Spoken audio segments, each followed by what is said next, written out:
você está no Tanque Cheio, o podcast da Academia Corporativa Ali. E como você sabe, o podcast pioneiro do nosso segmento no Brasil.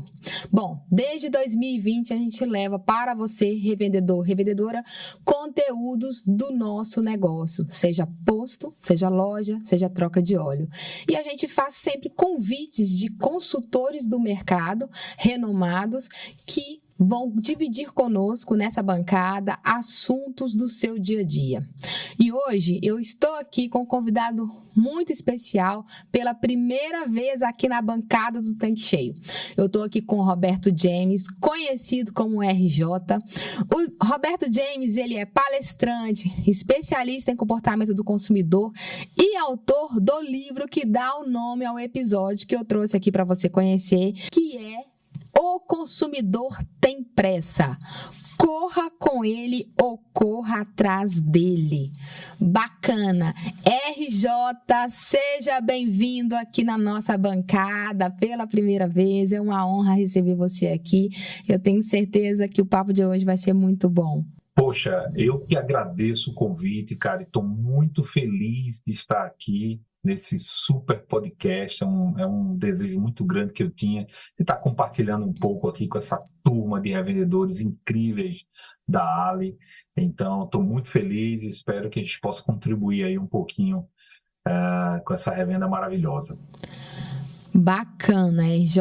Bom, vamos começar do começo, né? Então, já que a gente falou, né, do livro, apresentamos aqui, eu queria que você falasse pra gente um pouquinho o que te inspirou, né, sobre esse livro, sobre escrever esse livro, né, o que te inspirou em relação ao título desse livro, né, que a gente está falando aqui, o consumidor tem pressa, corra com ele ou corra atrás dele. Por que desse tema, né, o que surgiu, quais são as suas percepções em relação ao consumidor, que você já poderia começar contando aqui para a gente já nessa primeira pergunta? Poxa, Karen, olha, é muito importante que o revendedor entenda que o consumidor ele é a mola mestre do nosso negócio, qualquer negócio que você vai colocar. Esse livro surgiu dentro de uma das minhas 5 pesquisas que foram feitas durante o meu mestrado em psicologia sobre comportamento do consumidor.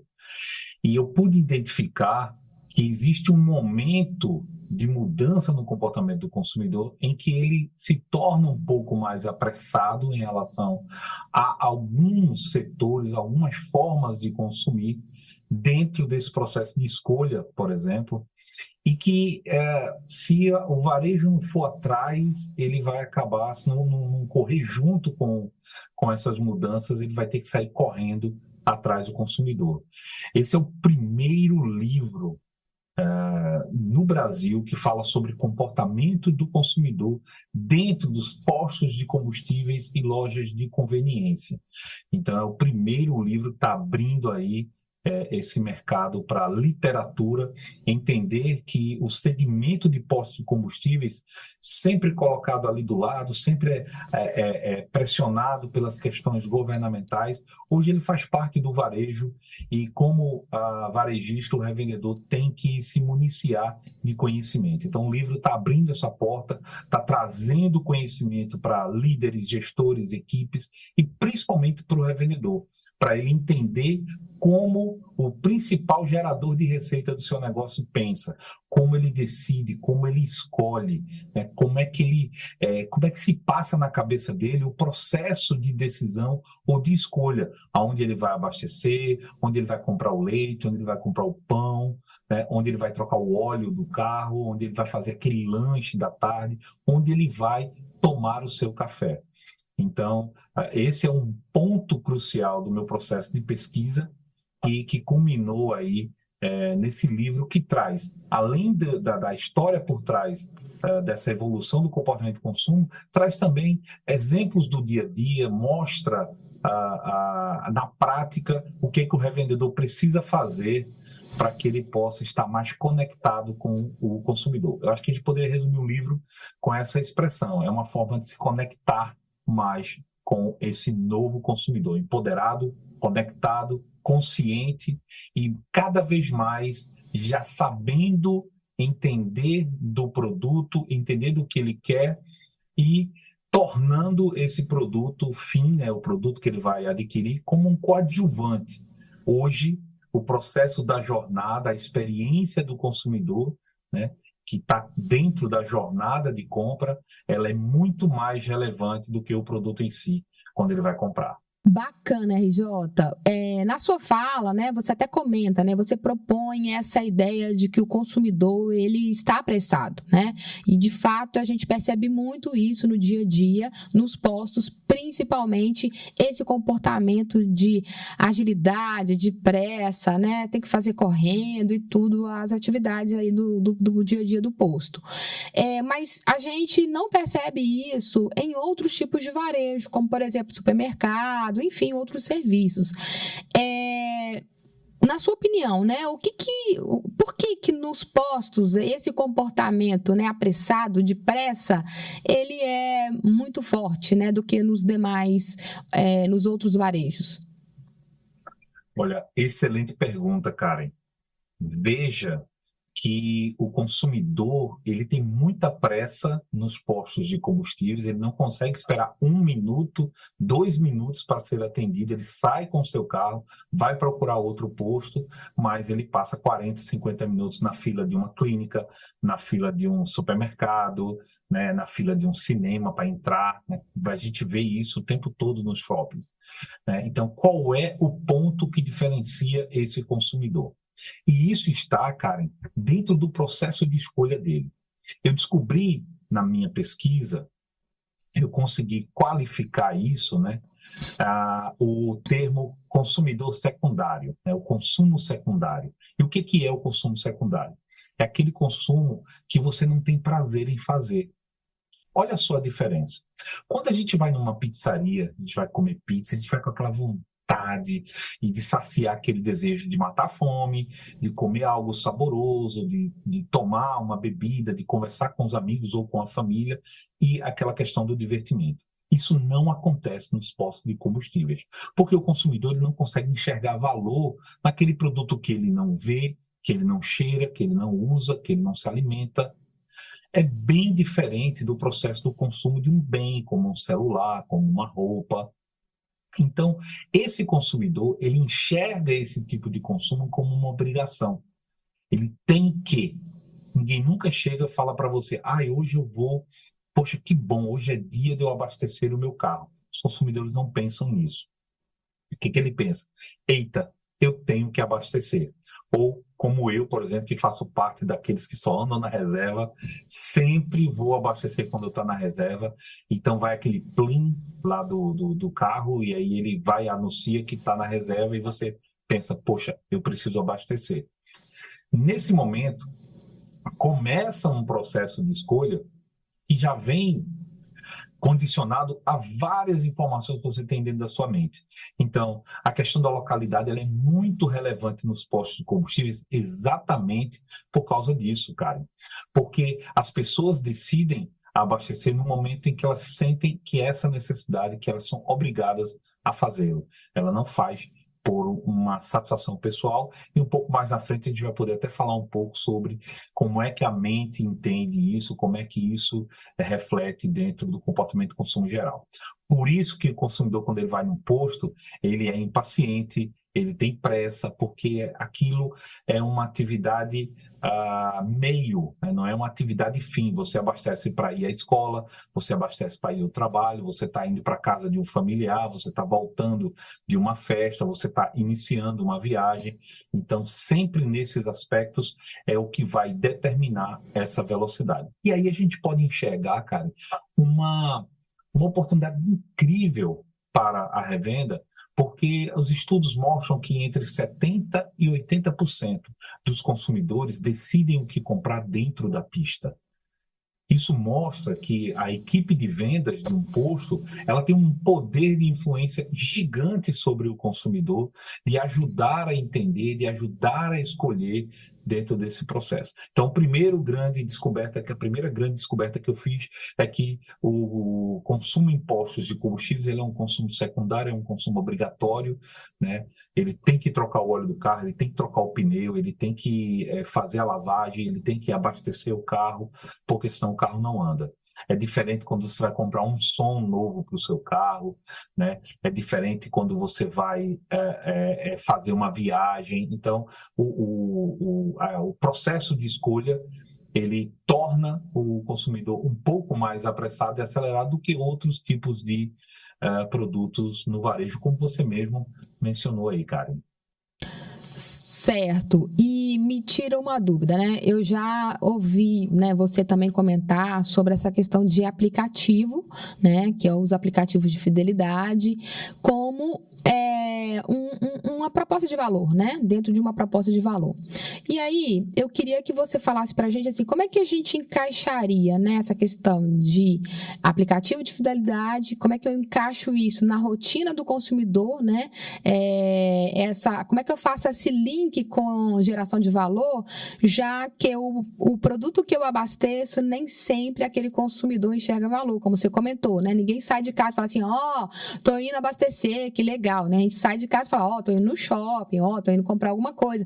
Muitas vezes a sua percepção de valor tá em aquilo que você, ou é a experiência, ou é aquilo que você consegue pôr a mão, né? Vamos colocar assim, poxa, coloquei uma blusa, coloquei uma calça, um sapato e tal. O combustível, por ser uma commodity, infelizmente, normalmente o carro dita as regras do jogo, né? O combustível acaba, ele te aciona, fala, tem que abastecer e você tem que procurar um posto de serviço para fazer aquele abastecimento. E às vezes o consumidor tem aquela sensação, às vezes negativa, porque ela só vê a questão do pagamento, né? Ela só vê aquela questão ali de estou desembolsando, né? Estou gastando dinheiro ali para abastecer um produto que eu não vi, entrou ali no tanque do carro que eu não vi. Então, como é que a gente consegue, então, encaixar na rotina do revendedor essa questão, né, do aplicativo de fidelidade, ao mesmo tempo com essa experiência que nem sempre o consumidor enxerga valor? Puxa, Karen, excelente a observação. Como eu falei agora há pouco, o consumidor ele não enxerga valor no produto e dentro desse processo de escolha, né, ele decide de forma espontânea, quando a necessidade o aborda. O programa de fidelidade, o app, o aplicativo que você utiliza no seu posto, ele pode ser um diferencial dentro desse processo na jornada do consumidor. Porque você vai tirar o foco do combustível e vai colocar o foco do consumidor em ganhar descontos, em ganhar prêmios, em pagar mais barato, em ter vantagem. A gente tem que entender que o aplicativo de fidelidade que passa a percepção para o consumidor de que ele tem vantagem, esse sim é muito importante você trabalhar dentro da sua pista. Eu não consigo imaginar um posto de combustíveis que hoje não utiliza um aplicativo de fidelização, não utiliza um programa de prêmios, de pontuação, de retorno, está no mercado nos próximos 20 anos. Por que eu estou dizendo isso? Não estou querendo criar terror, mas, como eu tenho dito, o produto em si, ele tem se tornado um coadjuvante no processo de escolha do cliente. E isso não é só com combustível não, tá, Karen? A gente pode elencar aqui produtos de grandes nomes e marcas, como, por exemplo, refrigerantes, cervejas de grandes marcas, que se você for observar a estratégia de marketing dessas empresas, eles estão focando menos no produto e mais na sua relação com o consumidor. Olha que interessante, as grandes marcas já descobriram que o consumidor ele não está mais condicionado simplesmente àquele produto. Ele enxerga naquela marca um processo de segurança, mas ele quer mais, ele quer ser abraçado. Por isso a ESG está fazendo tanto sucesso, por isso que as empresas têm investido muito nessa comunicação com o consumidor. E aí onde entra o posto de combustível. Qual é a melhor forma de um posto de combustível, de uma loja de conveniência, de se conectar ao seu consumidor? É um programa de fidelidade, é um programa onde você vai ter contato com o seu consumidor, onde você vai ter os dados do seu consumidor, onde você vai ter uma comunicação direta com ele, mandando promoções, chamando ele para participar de enquetes, de perguntas e respostas, levando premiação junto a esse consumidor. Então, o revendedor precisa entender que a melhor forma de se conectar ao seu consumidor hoje é um programa de fidelidade. Não há outra. Antigamente, quando se tinha poucos carros, ou se você é um posto do interior que você consegue conhecer os seus 50 principais clientes pelo nome, bom, aí eu digo que você pode esperar um pouquinho por um programa de fidelidade. Mas agora você está na cidade, você está numa cidade maior, uma cidade acima de 100 mil habitantes, e você não consegue conhecer todos os seus clientes pelo nome, é o programa de fidelidade, é o aplicativo de fidelidade que você escolher, que a sua distribuidora trabalhar, que ela pode trazer para você conhecimento dos padrões de consumo do seu cliente. E eu digo muito, Karen, para o revendedor, eu disse inclusive nos eventos que eu participo como palestrante, gente, todo mundo quer conhecer e conversar com os consumidores dos postos de combustíveis. Parece que menos o revendedor. Então, é muito relevante esse aplicativo para você gerar valor na jornada, como eu falei agora há pouco. O produto, a gasolina comum, ela já está vendida. Não adianta você trabalhar nesse ponto. O que você precisa entender é que você tem que trazer uma jornada de facilidades para o seu consumidor. E aí entra essa questão do aplicativo de fidelidade, que também não pode ser aquela central burocrática, né? Você não vai financiar um imóvel, né? Você vai lá apenas comprar combustíveis e ganhar algumas vantagens com isso. Então, o revendedor precisa enxergar isso, e isso é muito relevante dentro desse processo. Dito o que você falou, Karen, é importante que você tenha essa facilidade de se conectar com o seu consumidor, que você busque aprimorar um programa de fidelidade, se ele é abrangente em outras localidades, ou seja, se ele não está focado somente no seu posto, ele tem muita chance de ter sucesso. Por isso que eu digo, procure sua distribuidora, procure entender com os seus fornecedores o que é que você pode ter de ferramentas que vai te ajudar a se conectar melhor com o seu consumidor. Excelente, RJ.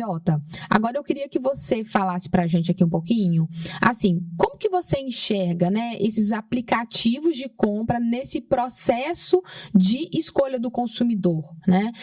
Você acha que eles vão tomar conta do mercado, né? Ou você acha assim que já chegou onde que tinha que chegar, não vai muito além disso? Qual que é a sua percepção com base na sua experiência, nas suas viagens? O que que você tem visto, né, acontecer, que a gente precisa ficar atento? Poxa, Karen, é um ponto muito sensível e que eu tenho levado muito isso para a revenda. E eu queria começar justamente a gente falando sobre as gerações que estão tomando conta do consumo, né? Então, eu queria começar com essa primeira geração aí. Vamos falar aí de crianças de 3 a 5 anos, 6 anos de idade. Você vai num restaurante, quantas crianças dessa você encontra com um celular ou um tablet? Você pega crianças de 7 a 14 anos no mesmo ambiente, quantas dessas estão com celular ou tablet? Mais celular já pela idade. Praticamente todas.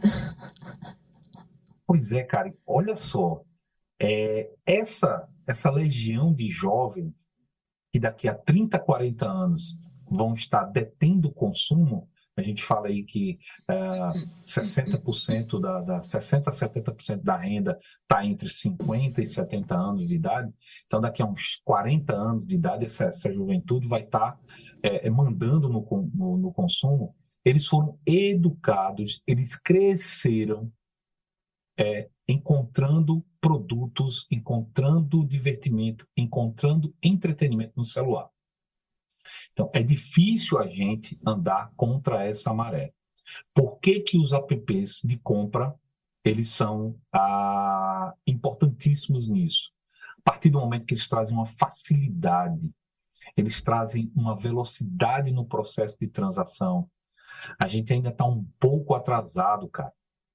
Esse ano eu tive na NRF, que é a maior feira de varejo do mundo, em Nova York, e eu tive numa reunião da Adobe, em que eles estavam trabalhando para que o processo de pagamento, ou seja, de quando você manda a informação e você devolve para o lojista que foi pago aquela compra, que ela seja feita em milésimos de segundos, 8 milésimos de segundo, menos de 1 segundo. Ou seja, todo esse processo de pagamento, ele é muito facilitado pelas tecnologias que a gente tem hoje. né? O tirar do cartão, tirar o cartão da bolsa para passar numa maquineta, ele está com os dias contados. O ano passado, eu escrevi um artigo, participei de uma live também, em que eu falei, olha, é o fim do cartão de crédito. O cartão de crédito vai se acabar. Muitos já vendedores me ligaram. Conversa, o cartão de crédito, o crédito nunca vai acabar. Eu falei, o crédito não, mas o cartão sim, né? Porque as modalidades de compra têm se evoluído muito e os aplicativos de pagamento têm se tornado muito relevantes, né, nesse processo de escolha do consumidor. Porque o consumidor, cara, ele não faz simplesmente aquela conta que uma empresa faz quando ela vai adquirir algum bem ou serviço. Ela faz, eu vou gastar 1.000, nessa outra empresa eu tenho por 800, nessa outra empresa eu tenho 700. Não, não é assim que ele faz. Então, ele é movido por uma série de fatores que o ajudam a escolher aquilo que menos atrito lhe gera. E isso de forma, muitas vezes, inconsciente. Olha que interessante. Então, os aplicativos de pagamento, eles têm se tornado cada vez mais relevantes, cada vez mais utilizados. A gente vê, por exemplo, o Pix, que esse ano já atingiu como segundo maior meio de pagamento mais utilizado pelo brasileiro, perdendo só para o dinheiro vivo. Então, a gente já vê que as pessoas já se acostumaram a utilizar o seu smartphone. Ele está ali lotado de artifícios, de ferramentas do seu dia a dia, e a tendência, pelo que a gente vê, voltando ao exemplo dos restaurantes, a tendência é que as novas gerações sejam cada vez mais conectadas a esse tipo de tecnologia. Então, eu não consigo imaginar, por exemplo, como hoje ainda acontece, um cliente ter que sair do carro para fazer um pagamento, ter que pegar a bolsa, tirar o cartão de crédito, fazer todo aquele processo. Então, os aplicativos de pagamento, eles vão dominar sim. É importante que a revenda entenda isso, é importante que a revenda esteja atenta ao que está acontecendo, porque a partir do momento que você participa desse processo, que você utiliza, como a gente falou na pergunta anterior, um aplicativo de fidelidade, um programa de fidelidade bom, e você pode alinhar esse programa de fidelidade ao meio de pagamento, e aí você consegue essa conexão com o seu consumidor, essa conexão vai ficar ativa e você tem um papel ativo de conexão e de conversa com o seu cliente. Então, converse com o seu cliente, né? Procure o seu cliente, tente ouvi-lo, isso é muito importante, cara. Excelente. Tem hora que dá até medo, né, RJ? Com essa evolução toda. Na hora que você estava falando, passou um filme na minha cabeça aqui, né? Não estou falando agora de vendas, mas estou falando assim de comportamento, né? Poxa, no passado a gente vivia sem celular, né? A gente ligava para as pessoas e tal. Hoje a gente vive atrelado a um aparelho, né? Antes a gente também tinha essa questão de vamos ligar para alguém, vamos falar. Hoje a gente adora mandar áudio no WhatsApp, né? Então, assim, a gente prefere mandar áudio do que ligar e pra gente uma conversa é a mesma coisa. Então, realmente, como que as coisas estão mudando, né? E a internet, ela também está contribuindo muito para isso, as redes sociais. Então, bora falar agora sobre redes sociais. Eu queria que você falasse pra gente, né? Por que as redes sociais têm tanto impacto em um produto que não vende através do e-commerce, né? Acho que essa é uma dúvida, porque no passado era muito forte, assim, só o e-commerce, né? Eu acho que uma coisa tem que estar linkada com a outra, não dá mais para você trabalhar só com uma coisa. E o que você atribui a essa importância?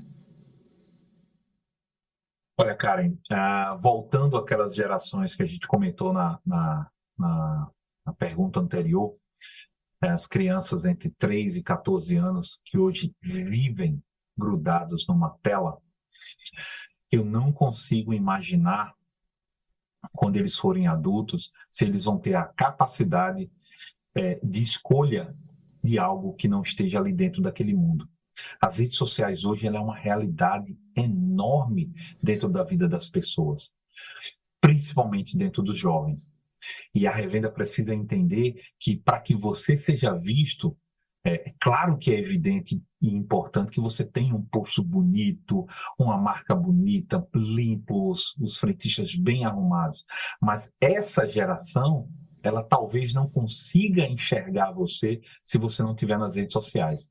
Então, é muito importante que o varejo inteiro tem que entender essa responsabilidade de estar nas redes sociais, de conversar com os consumidores nas redes sociais. Hoje, eu compro muito pelas redes sociais. Eu conto, inclusive, no livro, Karen, um exemplo de que eu estava lá no Instagram me deliciando com um perfil que vendia bolos e tortas, aquela coisa gostosa. Já estava começando a gerar aquela vontade de comprar quando eu fui lá na BIOS da loja e tinha lá em caixa alta, né? Caixa alta é letras maiúsculas para o pessoal mais jovem, dizendo assim, não vendemos pelo Instagram. Naquela hora eu pensei, mas poxa, imagina você chegar no shopping, olhar lá uma coisa que você quer. Quando você entra na loja, a pessoa chega e diz, olha, eu quero essa blusa que eu vi aqui na vitrine. E fala, não, a gente não vende por aqui. Você tem que comprar pelo celular. É uma coisa não faz sentido, né? Então, a pessoa estar no Instagram significa você se conectar com o seu consumidor de alguma forma. Eu lembro que um exemplo que o Arthur Igreja contou, que ele foi tomar um café num shopping, quando ele chegou lá, eu quero um café, e a moça disse, você tem que baixar o nosso aplicativo. Ele falou, não, mas eu quero só um café, não quero baixar, enfim. Depois de muita luta, a moça deu um tablet para ele, ó, faça o pedido aqui pelo aplicativo. Quando ele foi fazer o pedido pelo aplicativo, deu errado, ele falou, mas está dando errado. Ela falou, estamos sem internet. Eu falei, poxa, como é que você quer se comunicar com o seu consumidor se você não tem esse link de comunicação indo e voltando? Essa juventude, esses jovens que hoje estão se formando nas redes sociais, que vivem boa parte do seu dia nas redes sociais, e eu vou dar um dado aqui só para a gente entender, a média de tempo que o brasileiro fica olhando para uma tela de smartphone são 6 horas por dia. Karen, sabe o que é 6 horas por dia? Vamos dividir o dia em 3 etapas. É quase o dia comercial, é? Exato, olha só. 8 horas você dorme, 8 horas você tem o seu dia comercial e 8 horas é o deslocamento, o divertimento, a novelinha, o jantar e tal. 6 horas, um quarto do seu dia, você passa olhando para uma tela de celular. Se você não estiver nas redes sociais, possivelmente você não vai ser visto. Embora que você tenha um posto gigante na maior avenida da cidade. Porque essa leva de consumidores que estão sendo formadas agora, elas estão se acostumando a encontrar as coisas pelo Instagram, pelo Facebook, pelo TikTok. Eu participei de uma palestra com o Dado Schneider e ele falou, olha, quem não tiver TikTok vai estar desalienado das conversas com jovens.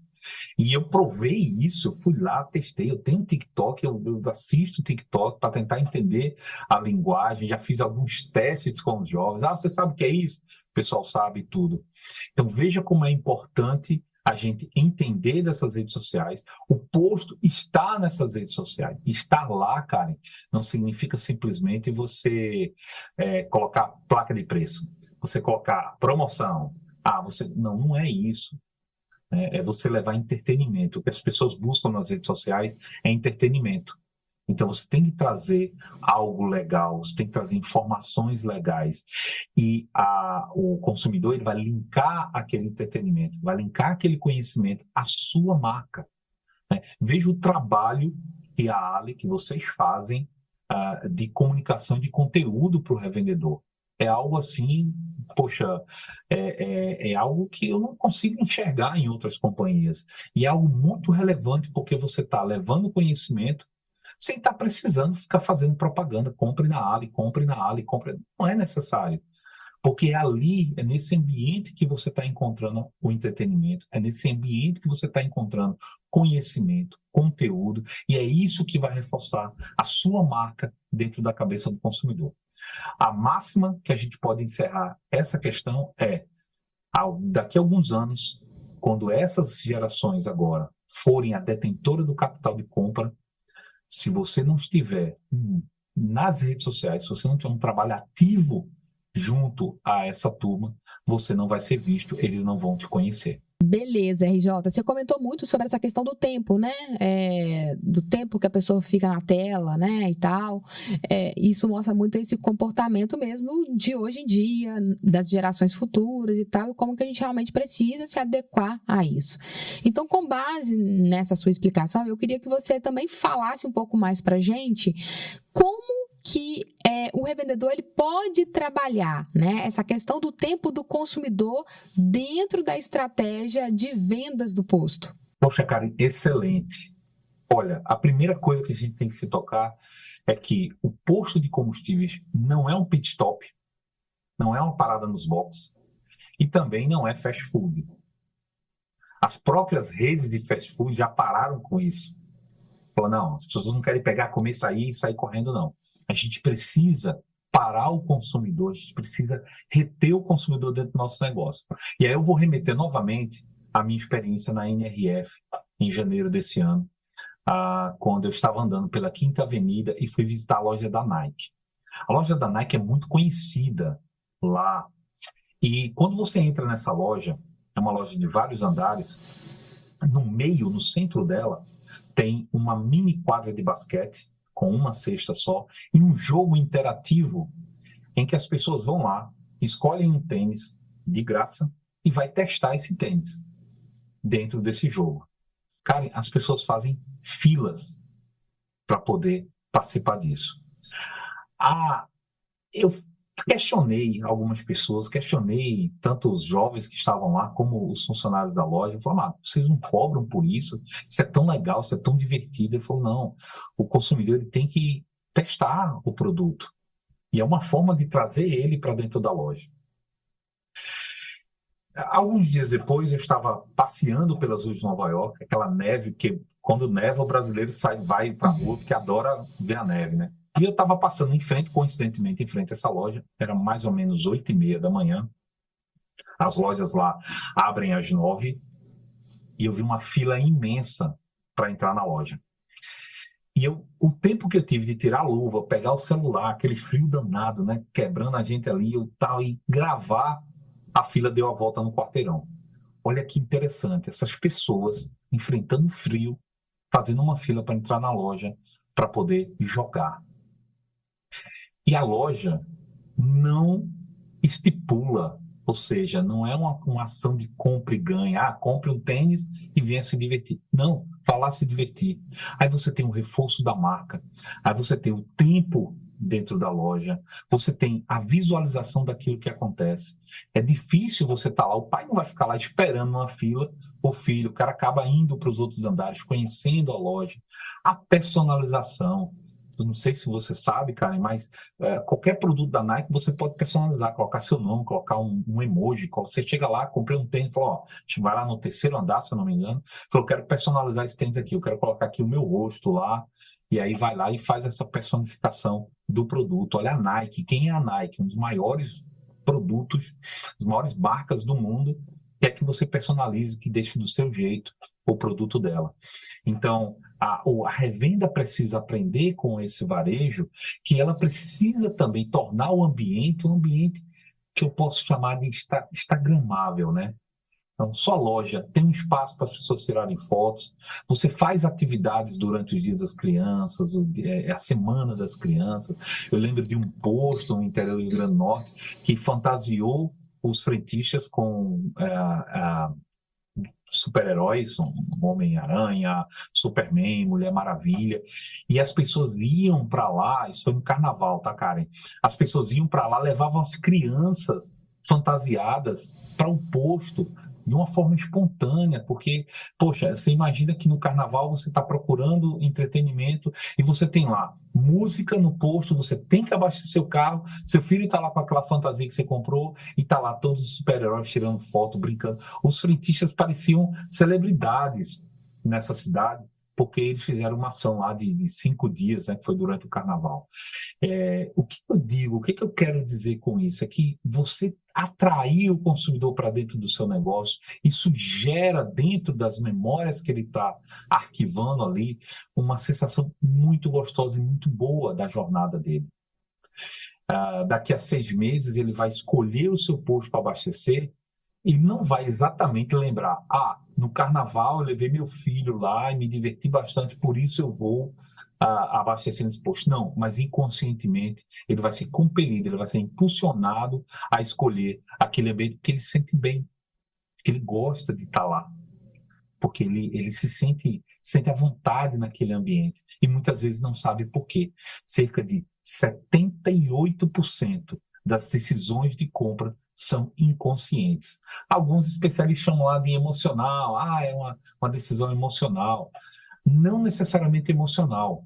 Ela tem emoções porque essas emoções foram guardadas dentro da memória e a memória vai te guiando ali como é que você pode se comportar. Afinal, você que está nos ouvindo agora, você que está nos assistindo agora, será que em algum momento você já comprou algo que você não sabe por quê? Fala, nossa, mas por que eu comprei? Cara, já aconteceu com você. Se você comprar alguma coisa, nossa, mas... E 2 dias depois, mas eu não sei por que eu comprei esse negócio.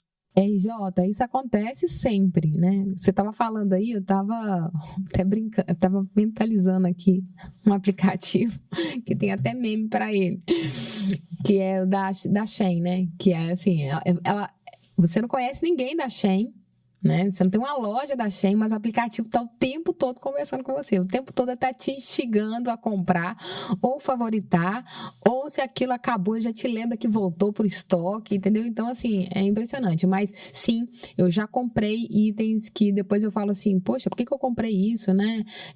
Naquele, digamos assim, naquele impulso, porque foi aquele momento ali da emoção, que seja do estabelecimento ou do aplicativo ou da rede social que me levou a comprar me despertou aquele objeto de desejo, né? E depois ele fala assim, poxa, sim, talvez não precisasse comprar, né? Porque eu fui movida ali para aquela emoção. Mas vendas é isso, né, Jota? As vendas é emoção, né? Então é isso que a gente precisa entender no nosso dia a dia, né? O que eu estou vendendo, né? Que tipo de experiência e emoção que eu estou vendendo ali. Então, olha, para finalizar essa questão, o que o posto deve fazer nessa questão da estratégia do consumidor? Olha, o processo de abastecimento ele tem que ser rápido. O processo de pagamento ele tem que ser rápido. Agora, a estadia do consumidor dentro do seu negócio, ela não precisa ser rápida.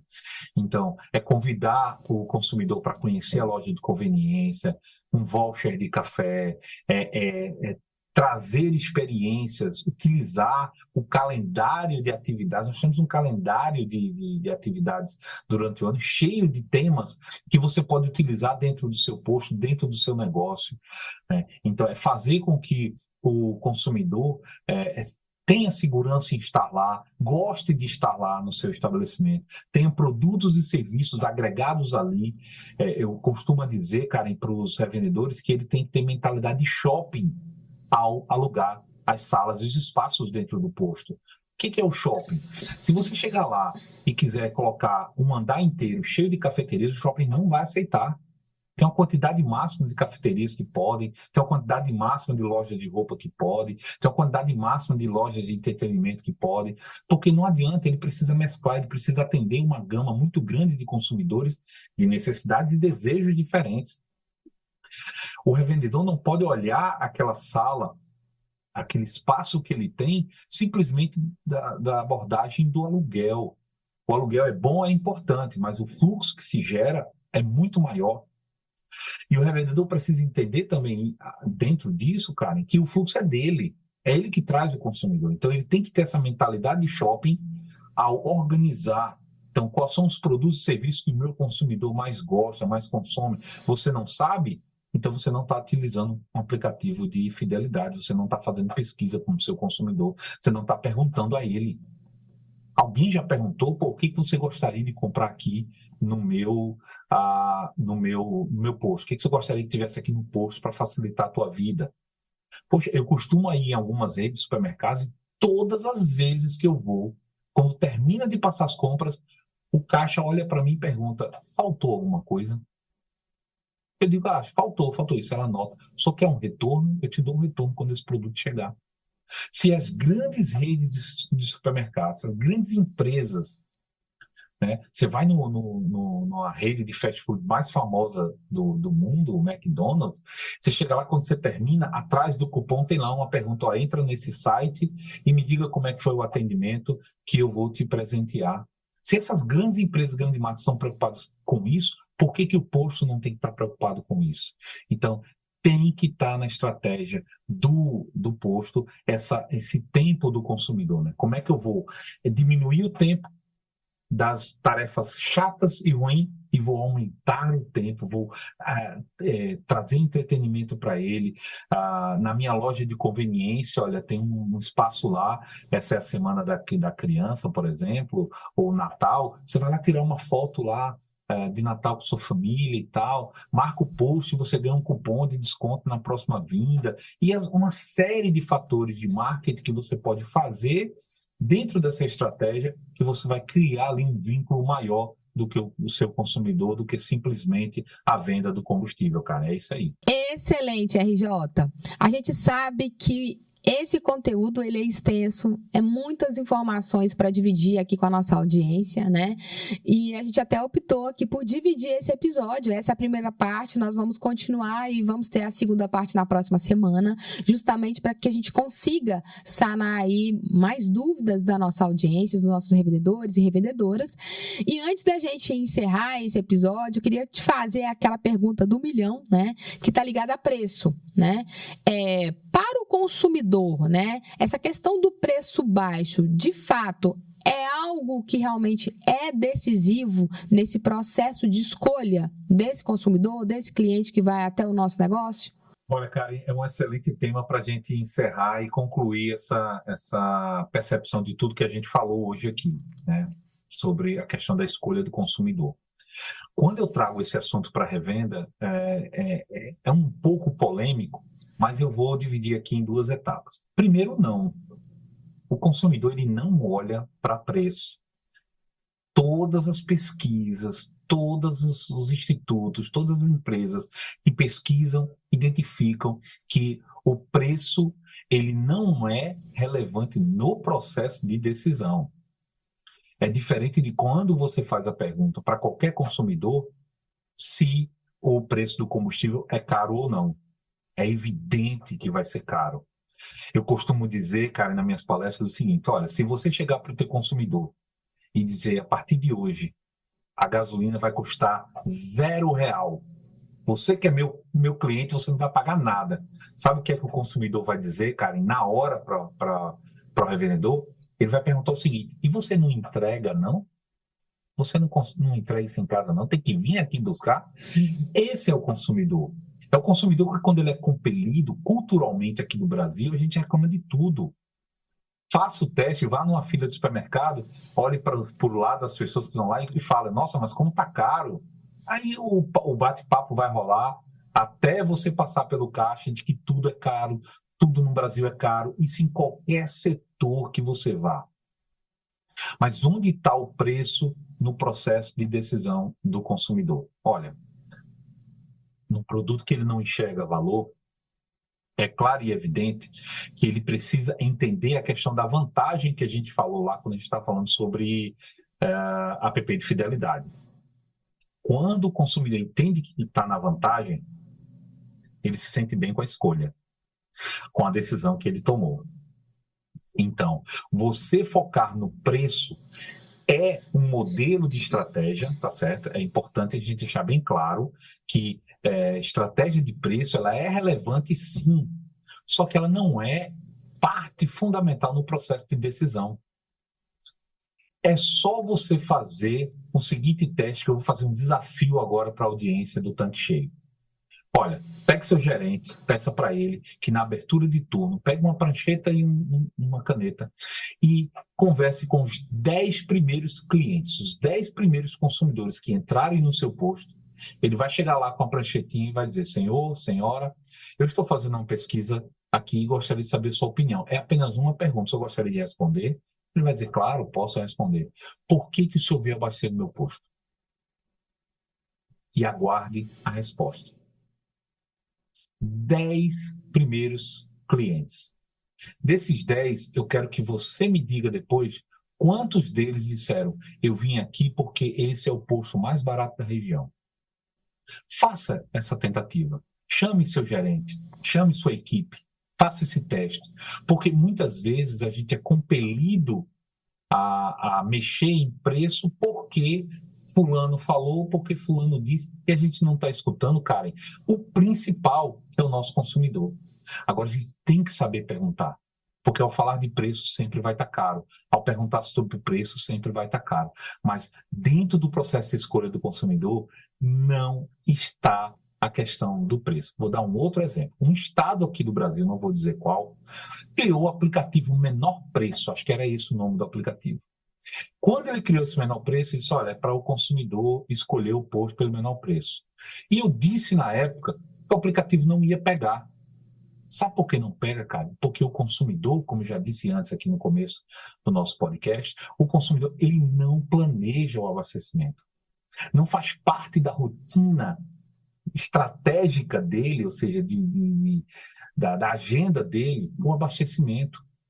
Isso acontece em geral.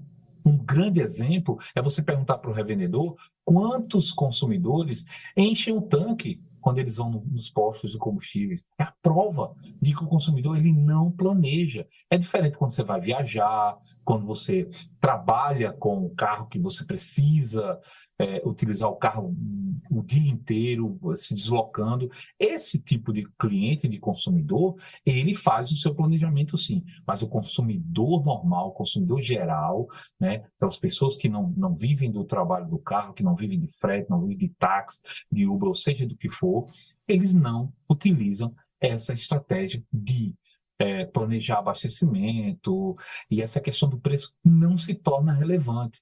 Muitas vezes o revendedor está escutando muito uma conversa de pista e não está estratificando exatamente quem foi que falou.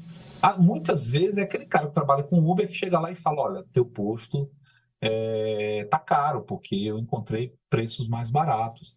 Então, é importante, e eu gostaria de finalizar essa questão com um exemplo que um próprio revendedor de Minas Gerais me disse, eu não vou dizer por questões éticas, mas eu estava conversando com o revendedor e ele olhou para mim e disse, Jota, você disse que preço não é importante, mas está errado. Preço é importante, me disse o revendedor. Eu falei, é mesmo? Por quê? E ele me explicou. Olha, eu estava no meu posto quando o cliente parou e disse, ei, eu vou abastecer ali na frente que está tantos centavos mais barato. E aí eu cheguei, isso o revendedor me contando, tá, Karen? E aí eu cheguei para o consumidor e perguntei, você vai abastecer quanto? E ele disse, R$ 20. Aí eu fiz a conta. Olha, você vai economizar 15 centavos. O cliente disse, não vou economizar só isso, não. Tá aqui, ó, tantos litros, tantos centavos a menos. E o consumidor olhou e disse, pode colocar. Muitas vezes a gente não tem o despertar da nossa equipe para explicar que a gente tem algo melhor, a gente tem algo diferente. A gente investe em algo diferente. Então, preço, ele deve ser tratado como estratégia, mas uma estratégia temporária, uma promoção, uma ação de começo, meio e fim, que ela não é extremamente relevante dentro do processo de escolha do consumidor. Então, que isso fique bem claro. As pessoas vão reclamar se você tocar no assunto. Isso é evidente, como qualquer outro segmento. Né? Muitos revendedores, muitos clientes consumidores pagam 8 a 10 reais numa lata de refrigerante dentro de um hotel ou num restaurante, né? Mesmo sabendo que no supermercado ela custa menos de 3 reais. Então, essa questão de preço, ela é muito relevante. Porém, dentro do processo de escolha do consumidor, não, Karen. A resposta é não, e todos os estudos comprovam isso. Essa estratégia, quando ela é utilizada 100%, ela vai trazer problemas e prejuízos para o posto. Não estou dizendo que não se deva fazer ações promocionais, é muito importante, mas tem ações promocionais que são muito mais criativas e trazem muito mais rentabilidade para o posto do que simplesmente dar desconto ou simplesmente trabalhar com um preço mais barato. Então, consumidor, se você perguntar para ele se ele quer o mais barato? É o exemplo simples que eu vou dar agora para encerrar a nossa participação. O consumidor ele quer comprar o iPhone pelo preço mais barato, pelo preço do A2, mas ele quer o iPhone, ele quer o que é melhor. Então, se você perguntar para ele, ele vai dizer, não, eu quero comprar o iPhone sim, mas é caro? É caro, mas eu queria comprar ele pelo valor de um A2, pelo valor de um Samsung aí de entrada, de pequeno e tal. Então, o consumidor enxerga dessa forma, o consumidor pensa e decide dessa forma. Cabe ao revendedor criar estratégias importantes e relevantes para fugir disso. Eu conheço redes de postos, eu conheço postos de combustível que dizem simplesmente, falam, olha, não, mas o outro posto ali está mais barato. Falou, olha, mas não tem o meu café, olha o meu cafezinho aqui. Aí o consumidor já solta um sorriso, cara, e fala, é mesmo, esse café é muito bom. Ninguém faz café como eu. E assim você vai, né? Você vai levando ao consumidor outras coisas e tirando ele desse cenário de preço aí. Muito bom, RJ. Que aula, hein? Foi muito bom mesmo. Tudo que você dividiu aqui com a gente. É um conteúdo que não vai ajudar somente a revenda, né? Mas também outros varejistas aí do mercado. Então, mais uma vez, obrigada. E a gente continua esse papo aí na próxima semana. Obrigado, cara. Obrigado a todos vocês. Um beijão aí para todo mundo que está participando.